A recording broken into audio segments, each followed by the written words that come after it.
ছিল যাত্রী প্রতীক্ষালয়, এখন সেখানে তৃণমূলের দলীয় কার্যালয়। 50 বছরের পুরনো যাত্রী প্রতীক্ষালয় দখল করে তৃণমূলের বিলাসবহুল দলীয় কার্যালয় নির্মাণের অভিযোগ উঠল তৃণমূল পরিচালিত পঞ্চায়েত সমিতির সভানেত্রীর ছেলের বিরুদ্ধে।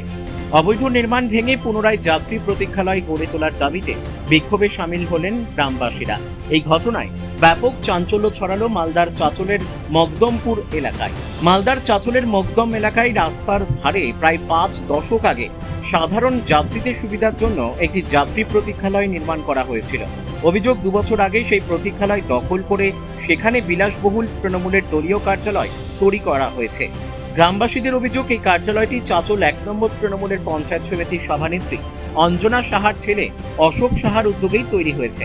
বর্তমানে পার্টি অফিসে অধিকাংশ সময় তালা ঝুলে থাকলেও সন্ধ্যার পর সেখানে তৃণমূলের কর্মী সমর্থকদের আনাগোনা শুরু হয় এবং সেখানে অসামাজিক কার্যকলাপ চলে।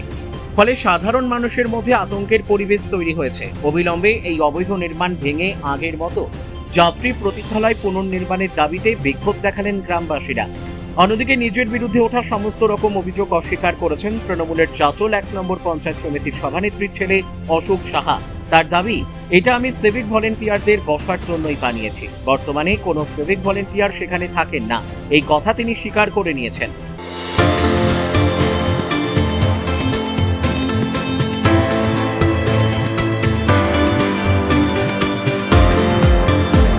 বিধানসভার মকদমপুর এলাকায় রাজ্য সড়কের ধারে 50 বছর ধরে একটি যাত্রী প্রতীক্ষালয় ছিল।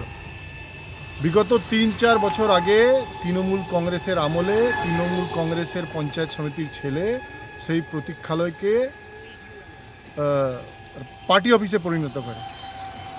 তারা তো জানতেন সরকারি প্রপার্টিকে তারা মনে করতো তাদের বাবার। আজকে গ্রামবাসী সেখানে বিরোধ করে। দেখুন, সেই পঞ্চায়েত সমিতি এবং পঞ্চায়েত সমিতির ছেলেকে সাবধান করে দিচ্ছি, এখন কিন্তু জনগণের সরকার আছে, আপনাদের তৃণমূলের সরকার নেই। স্বপ্ন থেকে একটু উঠে যান। আগামী দিনে ভদ্রভাবে চলবেন, সরকারের নিয়ম পালন করবেন। দুর্নীতি করলে কিন্তু সরকার আপনাকে ছেড়ে দেবে না। তাই দ্রুত সেই প্রতীক্ষালয়কে খালি করুন। এখানে কোনো তৃণমূলের পার্টি অফিস নয়, এটা হচ্ছে একটা বিশ্রামঘর, সরকারি জায়গা, সরকারি ঘর, বিল্ডিং ছিল, অযথা মেরামতের অভাব ছিল। আমরা পঞ্চায়েত সমিতি জেতার পর আমরা এখানে একটা বিল্ডিংটা রিপেয়ারিং স্কিম পঞ্চায়েত থেকে ব্লক থেকে আমি ধরার পর আমি ঘরটাকে রিপেয়ারিং করি। ওটা ঘর রিপেয়ারিং করেছিলাম সেভিকতে থাকার জন্য। না, বর্তমানে সেভিক আমার নিজের জেঠুর দোকান আছে, ওই জেঠুর দোকানে থাকে। ওদেরকে বলা হয়েছে এবং আই সাহেবকে আমরা এর আগে আই সাহেব ছিলেন না, চাবি অলরেডি চাবি আছে। চাবি কোথায় আছে? চাবি এখানে একটা দোকানে রাখা আছে। থানাতে বলা হয়েছে? হ্যাঁ, থানাতে বলা হয়েছে। কি বলেছিল থানা? বলেছিল ঠিক আছে, আমি ইলেকশনের আগে বলা হয়েছিল, এখন না। আন্দোলন করছে, তাদেরকে আমরা স্বেচ্ছায় চাবি চাইবে, চাবি দিয়ে দেবো, এতে আমাদের কোনো আপত্তি নাই।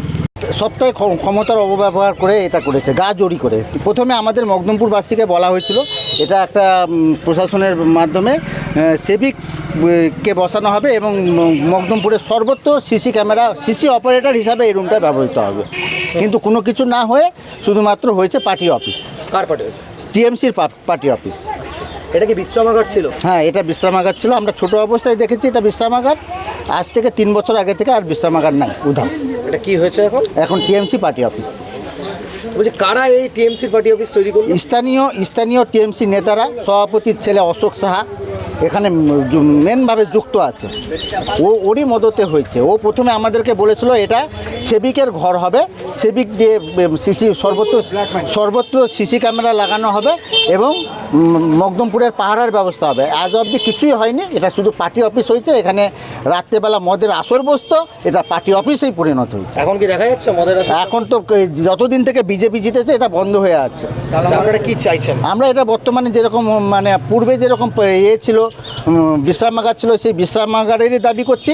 অথবা পুলিশের জন্য যদি আমরা যে সেবিক এখানে রাত্রেবেলা দেয়, সেবিকরা যদি ব্যবহার করে রাত্রে, আমাদের গ্রামবাসীর থেকে কোনো আপত্তি থাকবে না। আপনার নাম? আমার নাম অরবিন্দ সাহা। চাঁচল থেকে পরিতোষ সরকারের রিপোর্ট, পুলিশ নিউজ।